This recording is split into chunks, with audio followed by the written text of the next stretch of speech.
Ceux qui font Monaco sont au micro. Je suis Geneviève Berthy et bienvenue dans le podcast de Monaco Info.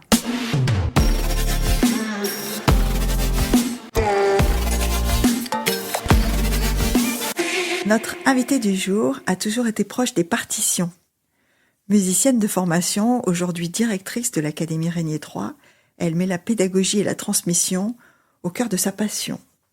Bonjour Jade Sapolin. Bonjour Geneviève. Vous êtes musicienne vous-même. Est-ce que c'est facile de passer de la passion de la musique à l'enseignement de la musique ? Oui. Je pense que c'est une foi qu'on a. Effectivement, quand on a été musicien, on a été formé soi-même. Donc ce bénéfice de la transmission est finalement presque inné. En fait, ça fait bien sûr partie on a tellement bénéficié d'un enseignement quand même qui est très long, quand on a été en conservatoire, professionnel en conservatoire, voilà. Ça fait à peu près combien ça fait dans une vie parce que j'imagine que pour bien jouer d'un instrument, il faut commencer tôt. Oui. Pas tôt. Oui.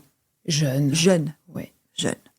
À part Jimi Hendrix qui peut-être peut commencer à 17 ans, je sais pas. Il y aura toujours des gens exceptionnels, mais la majorité, c'est quand même plus jeune on démarre, mieux c'est. Oui, parce que le corps permet aussi, de façon physiologique, de s'adapter rapidement. C'est vrai qu'on le sent, quand on est adulte, le corps est déjà inscrit dans des gestes. Dans des gestes et des sensations. Exactement. Ouais. Est-ce que vous êtes violoncelliste ? Oui. De formation, donc c'est votre spécialité. Est-ce que jouer du violoncelle, c'est une activité physique ? Oui, bien sûr. Tous les instruments sont une activité physique. Ouais. Parce que Héloïse Hervouet, qui vous a précédé à ce micro, me disait que c'était un vrai entraînement, y compris de ses mains, pour jouer du piano. Que ça lui demandait beaucoup d'entraînement physique. Pour le violoncelle, je ne sais pas si on a le même enjeu. Oui, bien sûr. Ouais. Le corps d'un musicien est fondamental. D'ailleurs, c'est souvent l'angoisse du musicien, c'est les tendinites, c'est d'avoir des soucis musculaires, de position. Les musiciens sont d'ailleurs souvent accompagnés tout au long de leur carrière dans des questions physiologiques. C'est important de s'occuper de son corps. Oui. Alors, admettons, c'est vrai, j'avais pas pensé à ça, mais pour jouer du violoncelle, à un moment donné, on a une tendinite au coude ou au bras, ça peut être compliqué. Très. Si on peut pas faire le geste, on peut pas sortir le son, c'est ça que vous me dites ? Oui. Ah, voilà. Et puis surtout, on est aussi paralysé psychologiquement, c'est-à-dire que c'est une angoisse pour un musicien de ne plus pouvoir exercer. Ah ouais. Donc, effectivement, le corps est une chose qu'il ne faut pas négliger pour un musicien. Comme un danseur, je pense que c'est vraiment une rigueur. Je pense que tous les musiciens de l'Orchestre Philharmonique, d'ailleurs, de Monte-Carlo, pourraient vous raconter leur quotidien. À mon avis, c'est une discipline, vraiment. Oui, parce que pour les non-musiciens, en tout cas ceux qui ne jouent pas d'un instrument, et nous ne sommes pas nombreux, je dis nous, puisque malheureusement je ne joue pas d'un instrument, mais nous ne sommes pas nombreux parce qu'on se rend compte que même quand on n'en fait pas son métier, on peut jouer d'un instrument, on peut avoir appris, et donc on peut garder ça comme un hobby ou en tout cas un plaisir tout au long de sa vie. Mais quand on ne joue pas d'un instrument, on se rend pas compte du travail que ça représente d'en jouer en fait.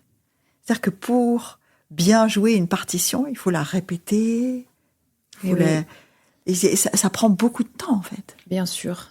Et alors justement, j'en reviens sûrement à la mission aussi de l'Académie, donc qui est celle effectivement que j'insuffle, c'est que donner à un enfant cette discipline dès le jeune âge fait qu'effectivement, même si c'est un musicien amateur plus tard, il va garder cette discipline de travail. En tout cas, il sera que pour effectivement garder un certain niveau. Ouais.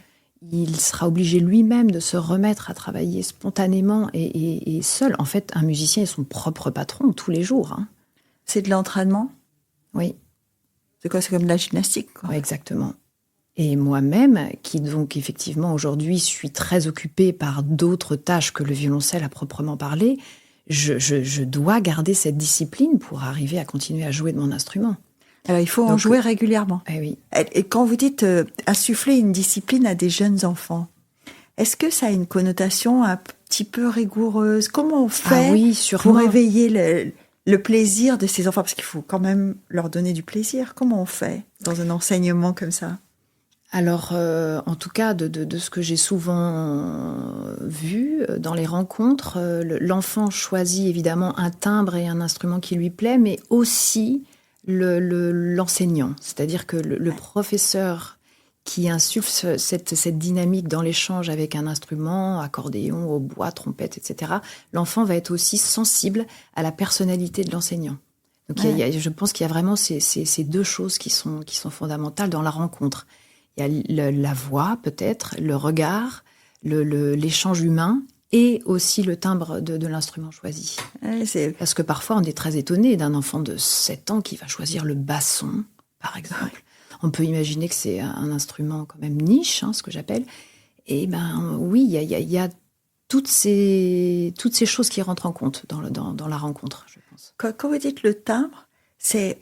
Alors, pour ceux qui nous écoutent et aussi pour moi... Oui. C'est à la fois, c'est quoi? C'est à la fois le son, le type de son, C'est la particularité sonore de l'instrument. Voilà. Le timbre, voilà.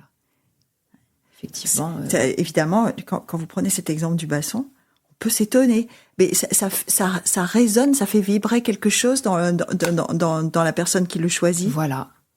Et il n'y a pas d'explication. C'est ça qui est extraordinaire, c'est qu'il y a un moment où on ne peut plus expliquer. C'est une vraie rencontre. Oui, exactement. Vous choisissez le violoncelle vous-même comme ça? Alors, je me souviens plus bien. Vous ne vous souvenez pas? Non. Ce que je sais, c'est qu'effectivement, je suis issue d'une famille de musiciens, donc à la musique, tout le monde faisait de la musique, ça faisait partie de l'éducation, comme aller à l'école. Oui, bien sûr. Musique. Donc mais je me souviens de mon professeur, en tout cas. Ouais. Donc, auquel j'étais très attachée. Ça vient pas de nulle part, le fait de devenir directrice de l'Académie Régnier III. Finalement, non. Ça a des racines dans votre parcours personnel. Hein. Oui, bien sûr. L'enseignement, pour vous, c'est important? Oui. Et justement, plus je vieillis, plus c'est important, oui, bien sûr. Quand on prend les rênes d'une académie, parce que on va essayer d'expliquer la différence entre l'Académie Régnier III et un conservatoire. C'est pas la même chose quand même. Hein. Mais quand on prend les rênes de l'Académie Régnier III, qu'est-ce qu'on a comme objectif premier? Je pense qu'il faut avoir la foi, déjà. Ouais. Ça, c'est sûr. Et puis, alors, moi, je n'ai jamais eu le sentiment d'aller travailler, puisqu'en fait, la musique, ça a toujours été ma vie. Donc, je n'ai pas je vais pas au travail le matin. Je vais faire ce que j'ai toujours aimé faire et ce que j'ai toujours fait, d'ailleurs. Ça, c'est quand même le Graal. Ouais. Oui. C'est le rêve de tout le monde. Oui, mais j'en suis consciente. Hein. J'ai une chance extraordinaire de m'épanouir. Est-ce que ça, vous pensez que les enfants... Parce que... Alors, on va juste préciser pour ceux qui nous écoutent, l'Académie accueille des enfants très jeunes, à partir de 7 ans. 7 ans. 6-7 ans. 6-7 ans. À partir du CP. En fait. À partir du CP. Donc, ça veut dire qu'il faut qu'ils puissent lire. Voilà. Et ils commencent par quoi? Par le solfège? Vous avez dit le mot juste. Lire, ça veut dire effectivement pouvoir démarrer ce qu'on appelle la formation musicale, anciennement dit solfège. Ouais. Bon, maintenant, on est quand même dans des pédagogies, on dit formation musicale parce que c'est un peu plus large et un peu plus ouvert sur, on va dire, l'éducation musicale à proprement parler. Oui, donc ils font pas que lire des partitions, ils écoutent de la musique, ils entendent des instruments. Est-ce qu'ils en essaient plusieurs au début? Oui, il y a ce qu'on appelle des ateliers de découverte instrumentale qui sont proposés au sein de l'Académie et les enfants peuvent découvrir l'ensemble des instruments. Ça vient en plus de leur formation, de leur éducation scolaire. C'est en plus. Alors oui, évidemment, il faut que les parents aient fait cette démarche et cette volonté d'avoir une éducation musicale. De les inscrire à l'Académie. Oui. Est-ce qu'il y a un moment où, si l'enfant a des aptitudes, si comme vous, il veut en faire son métier, est-ce qu'il y a un moment où ça peut se chevaucher, l'Académie et l'école? Alors, on a ce qu'on appelle des classes horaires aménagées musique, qui permettent effectivement d'avoir un cursus musique et études, ce qui quand même facilite grandement l'articulation de ces deux modes de travail en parallèle. Oui, qui sont pas tout à fait les mêmes quand même. Hein. Ouais. Ce sont 2 modes de formation et d'éducation qui font pas peut-être appel entièrement aux mêmes sensations. Hein. Ouais. Vous avez une équipe de combien de professeurs? Enfin, parce que Jade Sapolin à l'Académie Régnier 3, elle est entourée. Évidemment, évidemment. Moi, je ne suis que passeur, hein, finalement. C'est vrai. Mais avec beaucoup de foi, d'énergie et de passion. Mais je veux dire, j'ai tout à fait conscience que l'Académie fonctionne avec moi, hein, mais pas grâce à moi. Je veux dire, voilà, il faut quand même... Bon, les passeurs, c'est quand même toujours des éléments importants de l'architecture. Hein. Eh oui, bien sûr. Je suis d'accord, ils sont pas fondamentaux, mais s'ils sont pas là, les choses sont un petit peu différentes quand même. Sûrement. Et donc, vous êtes entouré d'une équipe. Voilà, donc une équipe pédagogique de 63 enseignants. Donc, on a quand même au moins 32 disciplines différentes. Hein, donc, on a presque tous les instruments qui sont possibles. Pour combien d'élèves vous êtes maintenant? 850. Ah oui, c'est un établissement presque aussi... Oui.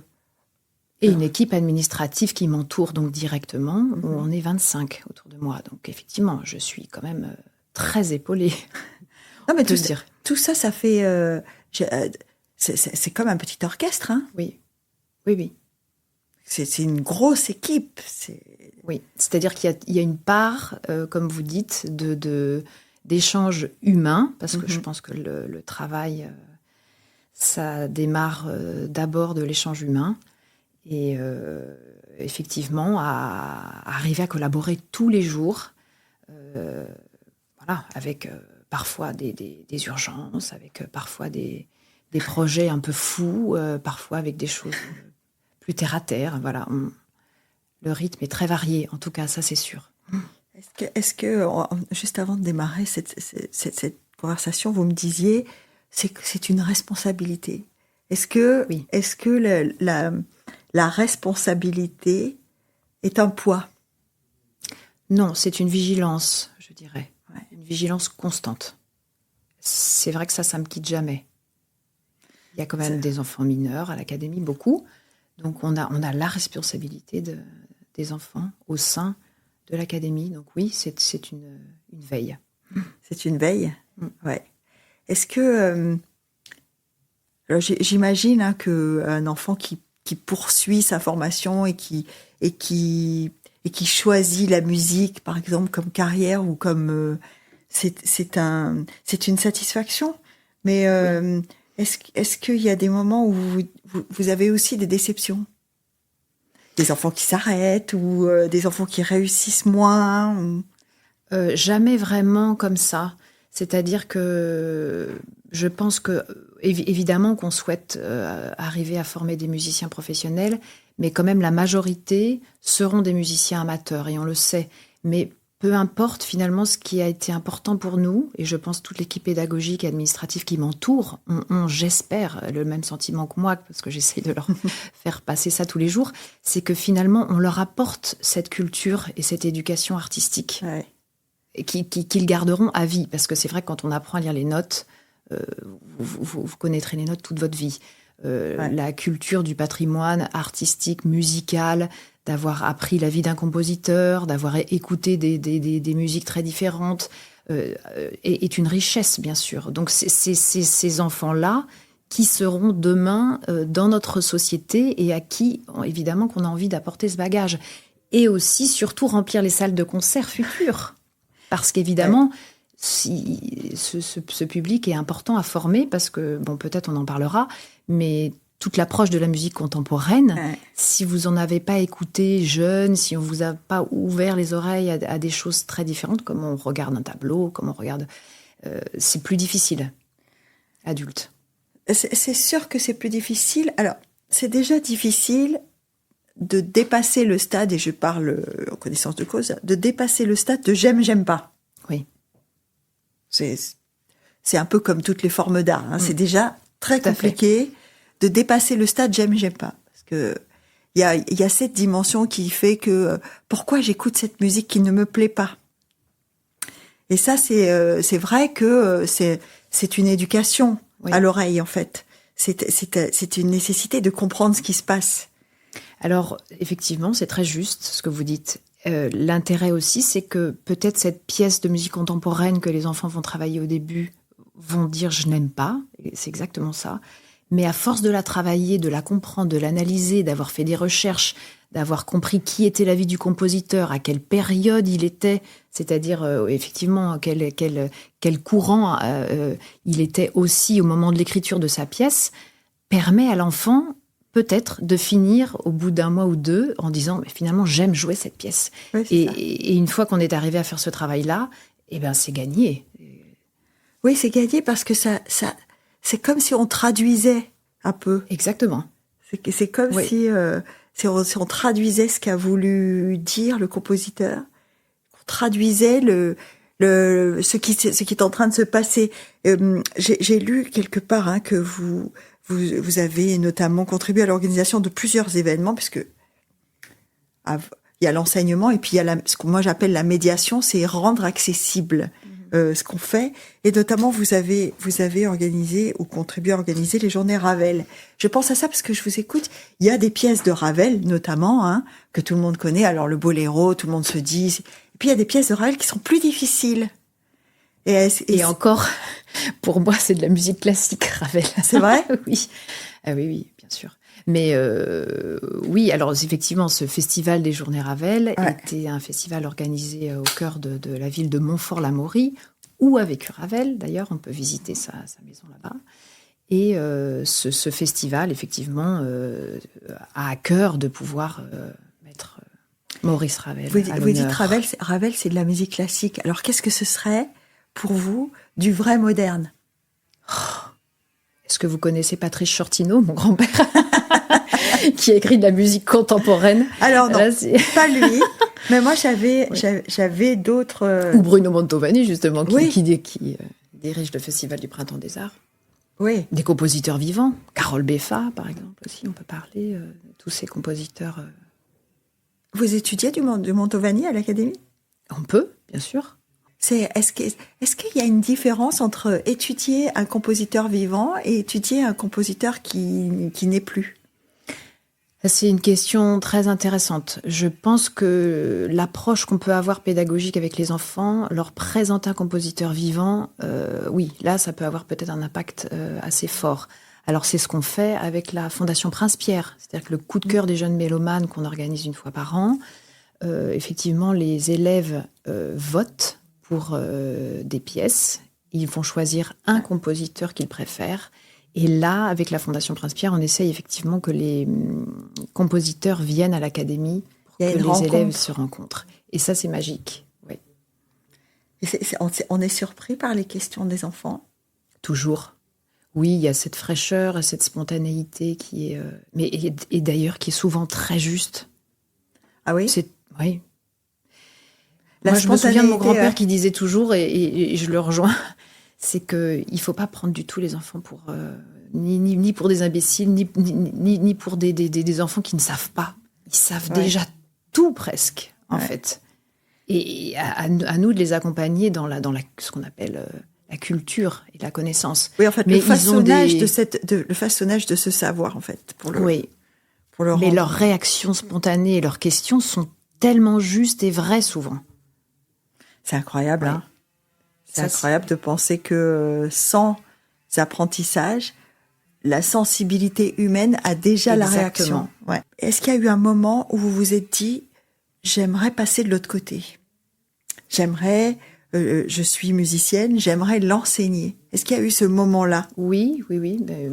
J'ai effectivement passé mon DE d'enseignement de violoncelle à Bordeaux, mon diplôme d'état d'enseignement à Bordeaux. Mais j'ai pas fait ça immédiatement parce que à l'époque je jouais beaucoup et vous jouiez en orchestre? Oui, enfin ce qu'on appelait, on fonctionnait au cachet à l'époque. J'ai été intermittente longtemps. Ce plaisir de la scène était pour moi à l'époque plus important.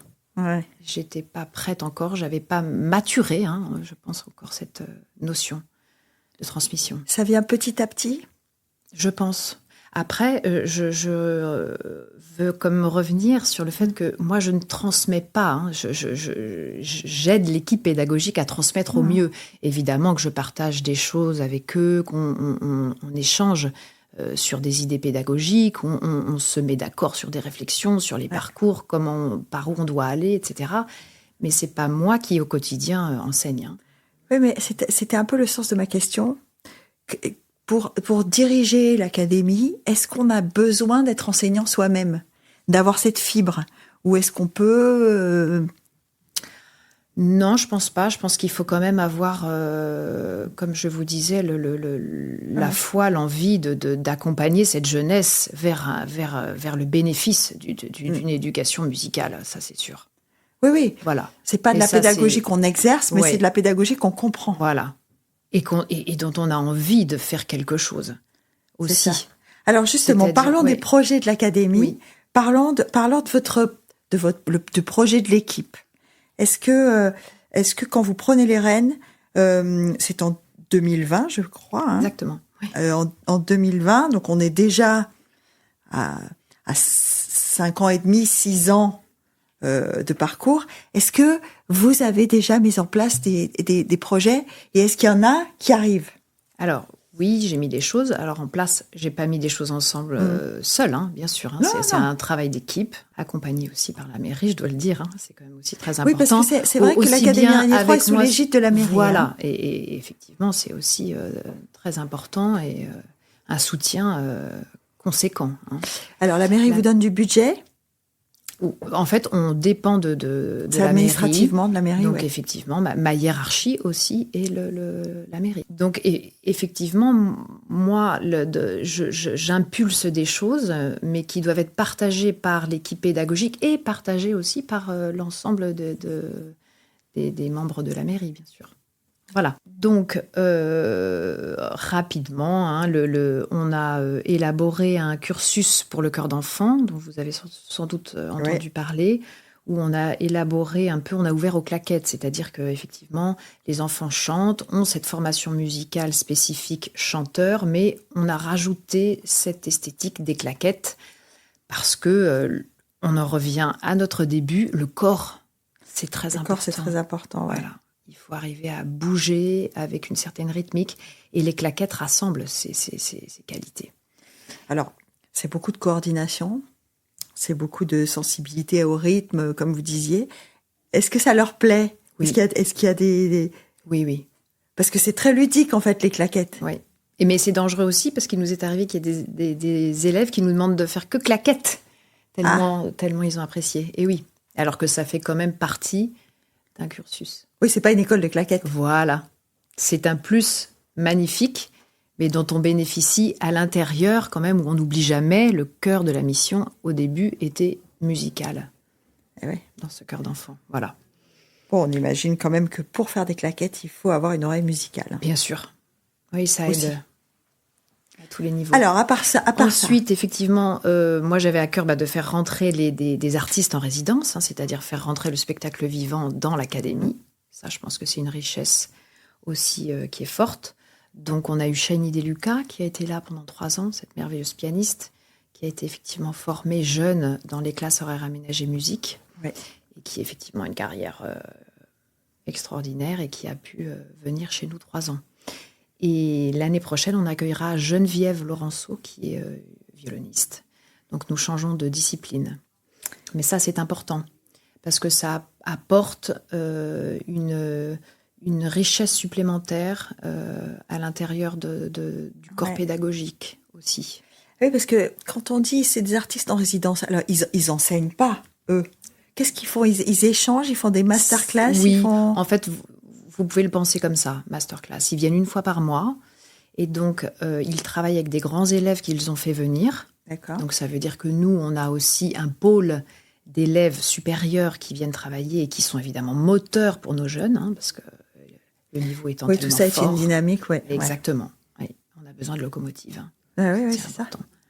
Et donc, ils travaillent. Alors, admettons, travailler, ça veut dire prendre une pièce, par exemple, voilà, et essayer de la jouer ou essayer de l'interpréter avec une sensibilité et une technique qui sont guidées par ces enseignants-là. Par ces enseignants-là, oui. Voilà.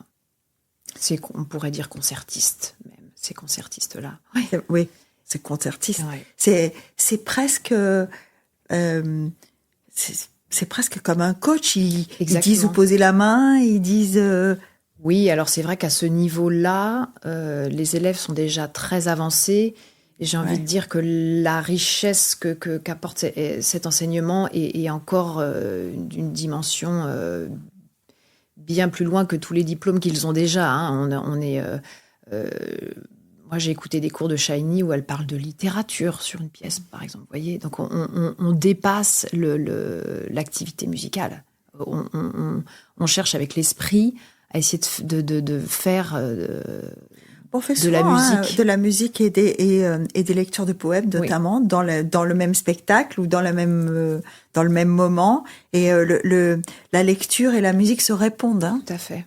Et je crois que d'ailleurs, Shani apprécie particulièrement cet exercice-là. Ouais. Et ça, c'est magnifique. Et du coup, Shiny a pu aussi enseigner à nos plus jeunes élèves.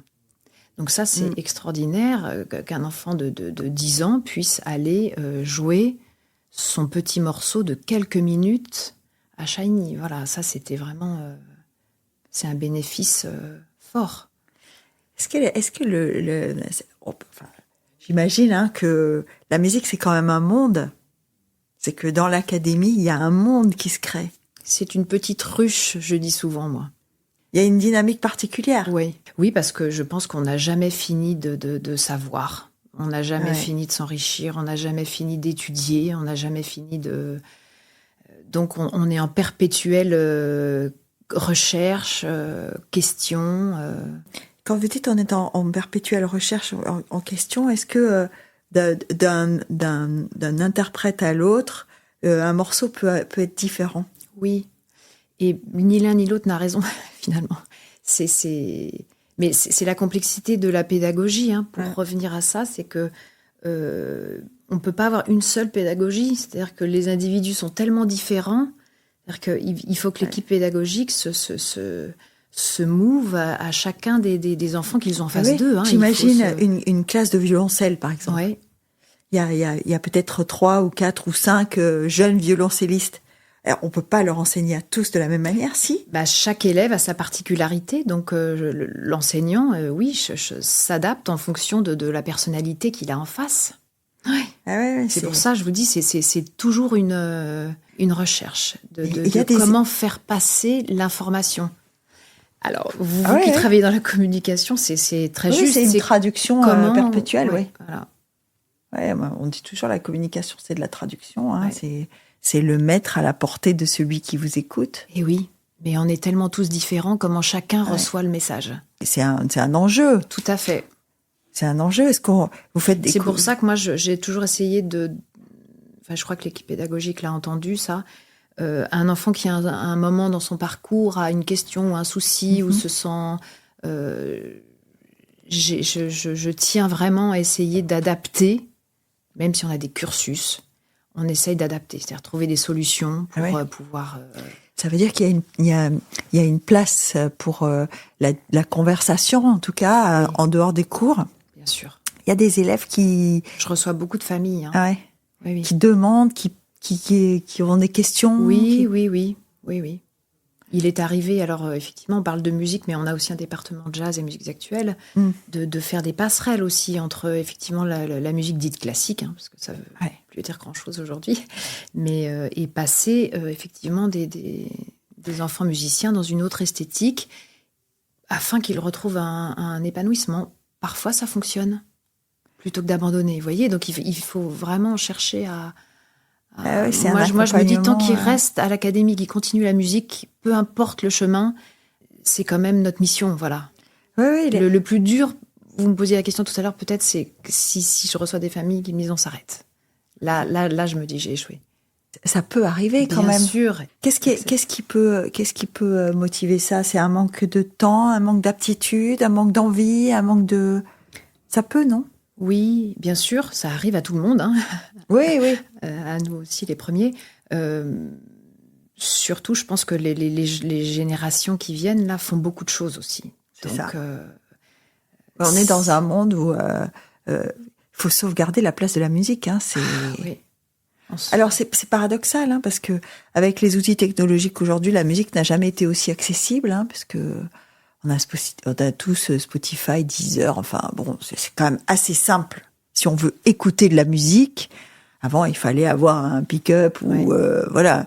Là aujourd'hui, on a son téléphone et 2 écouteurs, c'est même sans écouteurs d'ailleurs, c'est possible. Ouais.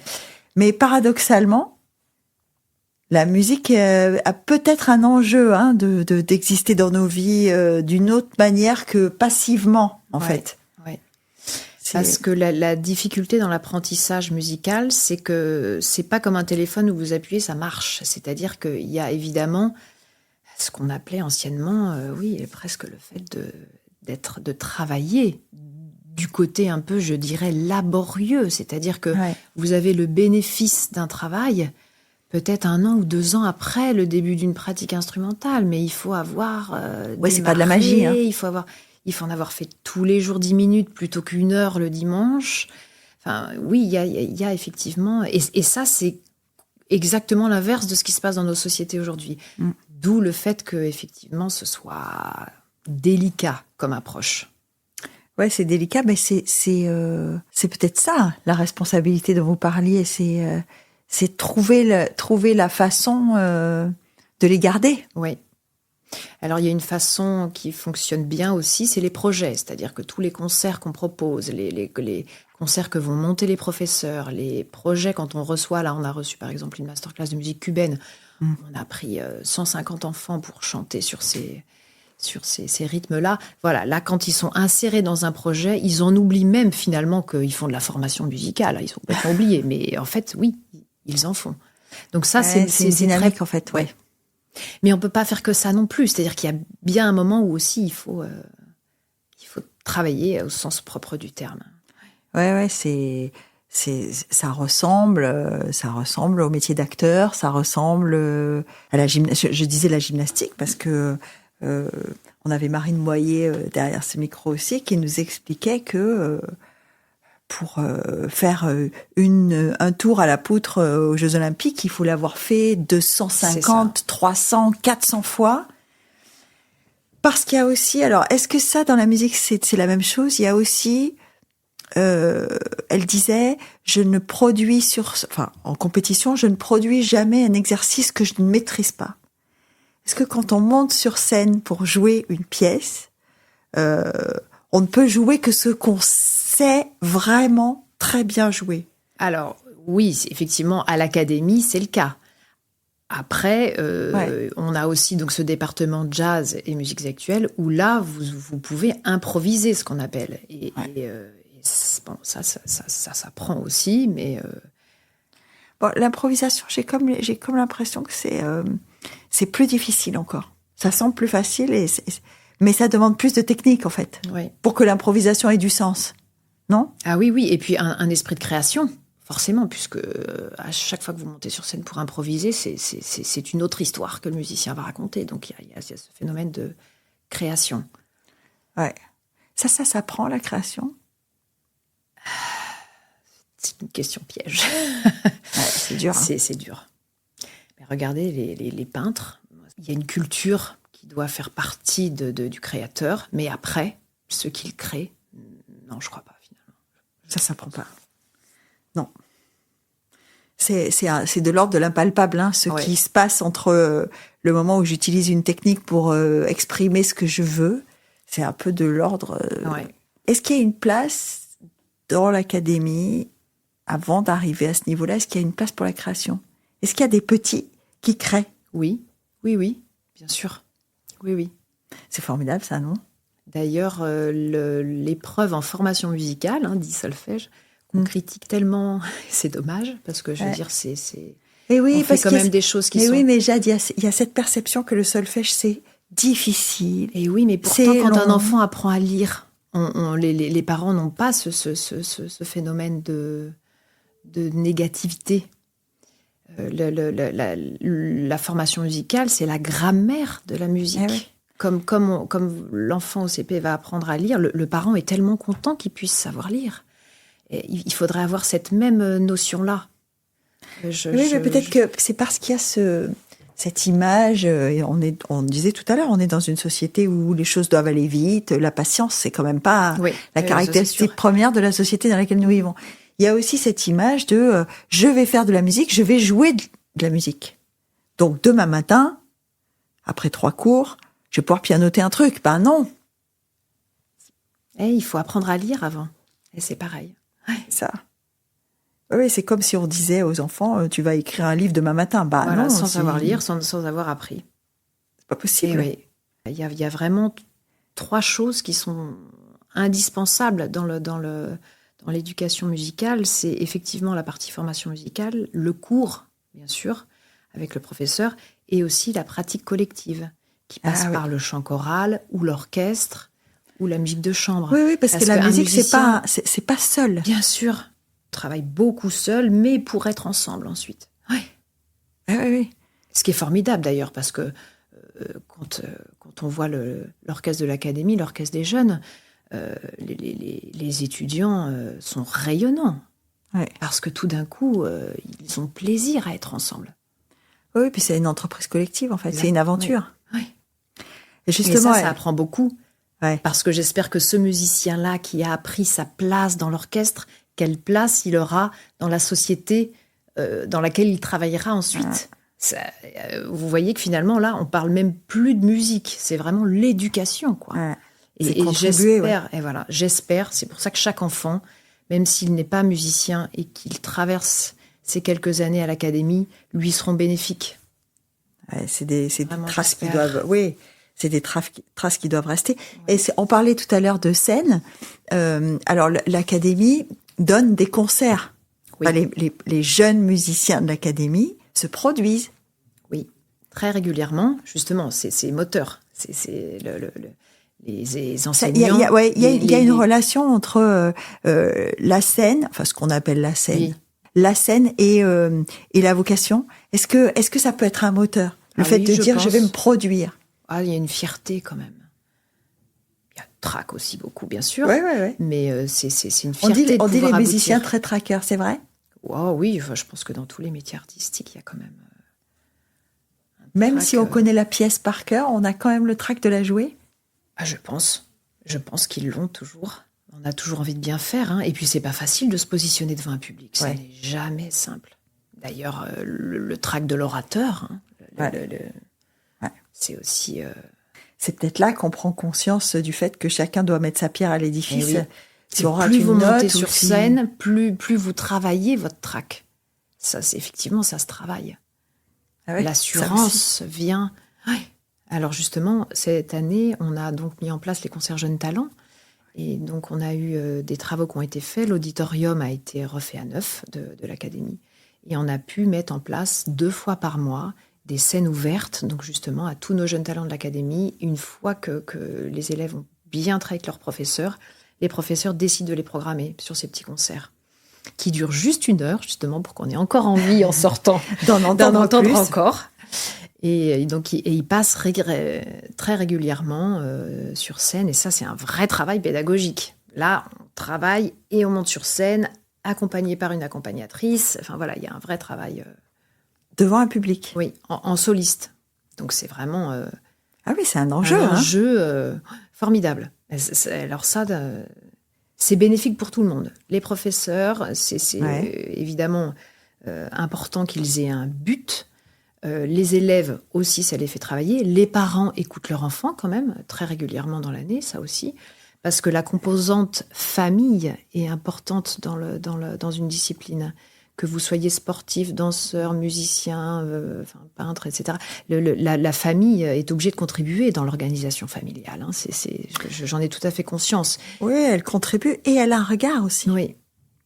Et quand les parents viennent parfois 2 ou 3 fois à l'académie pour justement ce parcours, hein, puisqu'il faut venir à la formation musicale, à ce cours d'instruments et à l'orchestre, ils contribuent sur le chemin à les emmener 3 fois par semaine. C'est quand même, c'est pas neutre.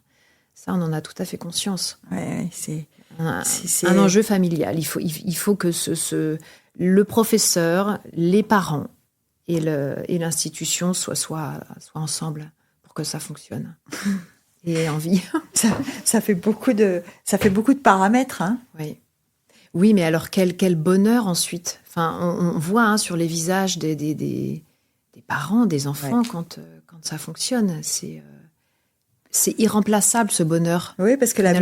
la musique qui se passe sur scène, ça reste une discipline magique. Hein. Ouais. Ça reste. Il y a toujours on parlait tout à l'heure de maintenant, on écoute des enregistrements sur Deezer, sur des plateformes, etc. Mais les festivals n'ont jamais été aussi populaires, les scènes n'ont jamais été aussi, les concerts. Il y avait un concert d'une artiste colombienne là il y a quelques jours. Enfin, c'est de la variété, mais c'est quand même de la musique. Oui, oui. Il y avait 2 millions de personnes. Il y a toujours il y a toujours ce moment de partage quand même qui reste et qui reste primordial dans la musique. On disait, moi je disais, je suis désolée de pas jouer d'un instrument parce que j'ai ce truc de les moments de famille ou les moments d'amis ou quand on est autour de quelqu'un qui joue de la musique, il y a quelque chose qui se passe quand même. Ouais. Ça rassemble. Ouais, oui. C'est aussi simple que ça, ouais. Ça rassemble. Ça rassemble et souvent de façon joyeuse, quoi. Alors, les projets de l'Académie qui nous attendent. Alors, qui nous attendent. On a toujours plein de choses. On a quand même une valorisation là depuis quelque temps du patrimoine musical. Ouais. On a donc aussi une belle bibliothèque. Ça, je voulais quand même partager ça avec vous. C'est important le patrimoine. Donc, on a effectivement une bibliothécaire spécialisée à l'Académie qui, justement, en ce moment, essaye de ressortir un petit peu des choses pour voir si on ne pourrait pas rejouer des choses du patrimoine. On a retrouvé des partitions, justement, de la Saint-Dévote, des choses comme ça. Là, on est en train d'essayer de travailler là-dessus. Donc ça, c'est une... C'est incroyable, ça. Ça, c'est... Oui. J'espère qu'on pourra... Faire revivre des partitions oubliées ou des partitions qui peut-être vont être reconnues. C'est-à-dire qu'on va se dire, ah tiens, c'est de là que je connais cette musique-là. Oui. Ouais, c'est incroyable, ça. Donc ça, c'est un vrai... Très identitaire, plus. ça. Hein. Ouais. Un vrai plus. Et puis, effectivement, on a toute la valorisation. Alors, ça fait quand même partie de l'Académie, mais on a un département lutherie. Oui. Donc, c'est vrai qu'on a quand même un professeur à temps plein qui construit les instruments du quatuor à cordes. Ouais. Ça, c'est quand même... ça, c'est magique aussi. Magique. Hein. Et c'est tout à fait relié à l'activité. Ça, c'est extraordinaire. Et quand même, on doit le dire, on a un département théâtre, puisque l'Académie, c'est musique et théâtre. Ouais. Donc, on a aussi quand même cette prérogative qui est importante, hein, puisque c'est un département à part entière. Et là, effectivement, on arrive à faire des passerelles de projets entre l'équipe musicale et le professeur de théâtre et de rassembler des enfants sur des projets en commun. Est-ce que l'Académie est ouverte à tous ? Oui, surtout à tout le monde. Donc, un jeune, un enfant de Monaco, il faut être résident, c'est préférablement ou pas forcément ? Alors, il y a bien sûr monégasques, résidents et aussi des gens des communes alentours. Des communes limitrophes, oui. Après, on a Après, les places sont quand même pas illimitées. Et oui, c'est ça. C'est-à-dire que quand le temps de cours du professeur est plein, c'est difficile Donc, on donne quand même la priorité aux enfants, mais il nous arrive de prendre des adultes. On a notamment pas mal d'adultes amateurs qui sont passionnés et qui sont justement très investis au sein de l'Académie, qui ne loupent jamais un cours d'ensemble, qui font vivre aussi ces ensembles. Et ces adultes amateurs, si vous m'écoutez, je vous remercie, parce qu'ils sont précieux. Parce que parfois, les enfants, ils sont malades, ils ne sont pas toujours... réguliers. Voilà, un peu moins. Et ces adultes amateurs sont quand même un socle. Alors, qu'est-ce qu'on peut vous souhaiter maintenant ? Qu'est-ce qu'on peut souhaiter, alors, à l'Académie, à Jade Sapolin ou à la directrice de l'Académie ? Qu'est-ce qu'on peut vous souhaiter ? Qu'est-ce qu'on pourrait souhaiter à l'Académie ? Qu'elle continue son chemin, que j'espère sensibiliser encore d'autres enfants à venir et à passer du temps chez nous. Écoutez, alors, on se donne un rendez-vous ? Est-ce qu'il y a un concert bientôt ? Oui, il y a le concert de Gala Théâtre qui est le 27 mai au Théâtre Princesse Grace et le concert de Gala Musique qui sera donc au Forum Grimaldi le 24 juin. Ces 2 dates sont à 19h. Les places sont gratuites. vous pouvez les prendre directement sur le site de l'Académie. Réservé. Ben, nous y serons. J'espère. Mais oui. Merci beaucoup Merci, en tout cas, Jade merci Sapola. beaucoup. Merci.